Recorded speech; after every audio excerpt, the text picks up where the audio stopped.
지난 에피소드에서는 연인 14회가 방영되었는데 이에 대한 여러분의 반응을 다루고자 합니다. 이번 에피소드는 여러 면에서 흥미로웠습니다. 여러분은 이 에피소드를 어떻게 보셨나요? 에피소드의 길이가 충분히 길지 않았다고 느꼈을지도 모릅니다. 그럼에도 불구하고 이자연이 길채에게 품은 사랑은 여전히 강렬했습니다. 리뷰 언니도 마찬가지로 그런 사랑에 감동하여 하트 눈을 뿅뿅하게 하면서 시청한 것으로 보입니다.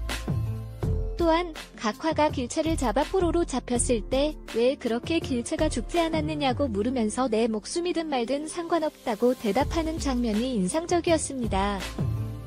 이런 심각한 상황에서도 길채는 유머러스한 발언으로 주변을 놀라게 했고 리뷰 언니 역시 뜻밖의 웃음을 터뜨렸다고 합니다.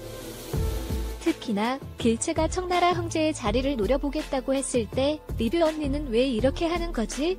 하면서 가슴이 두근거렸다고 합니다.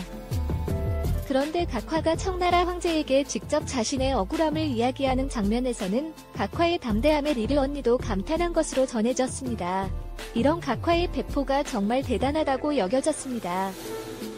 결국 각화는 장현이 길채를 잡으면 길채와 장현이 살게 되지만 대신 각화는 길채의 하녀로 살아가야 하며 만약 장현이 길채를 잡으면 길채는 소환되지만 장현은 목숨을 내놓아야 한다는 이상한 내기를 제안합니다.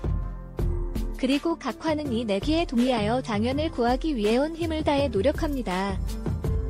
리뷰 언니 역시 화면에서 이 장면을 보면서 몰입도가 최고조에 달했고 길채가 자신의 목숨을 내놓은 덕분에 끊임없는 긴장 속에서 길채가 장현의 상처를 치유하려는 모습이 그려진 예고편에서도 긴장의 연속이었다고 말했습니다.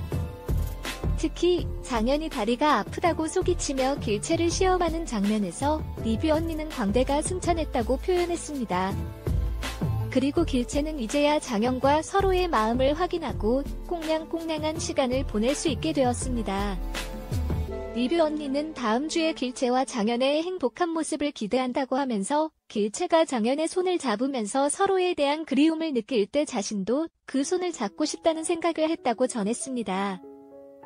그러나 길채와 장현의 행복은 위험에 직면하고 있습니다. 먼저 무능하고 비겁한 고원이라는 캐릭터가 나타나며 길채와 장현의 관계를 위협합니다. 만약 이 캐릭터가 길채와 장현의 관계를 알게 된다면 길채와 이장현은 어떤 선택을 하게 될지 예상이 되지 않습니다. 역사는 반복되며 리뷰 언니는 실제 역사에서도 비슷한 사례가 있었다고 언급했습니다.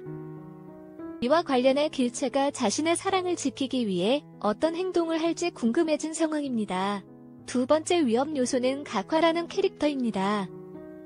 각화는 자신의 권력을 유지하기 위해 남편을 죽이고 남편이 자신을 데리러 오지 않게 만들었다는 설정입니다. 그녀는 길채를 자신의 것으로 만들기 위해 모든 수단을 동원할 것으로 예상됩니다. 리뷰 언니는 각화의 교활한 성격과 냉혹함에 두려움을 느낀다고 했습니다. 마지막으로 리뷰 언니는 다음 주에 길채와 장현의 행복한 모습을 먼저 기대한다면서 시청자들에게 이 프로그램을 구독하고 좋아요를 눌러주며 알림 설정을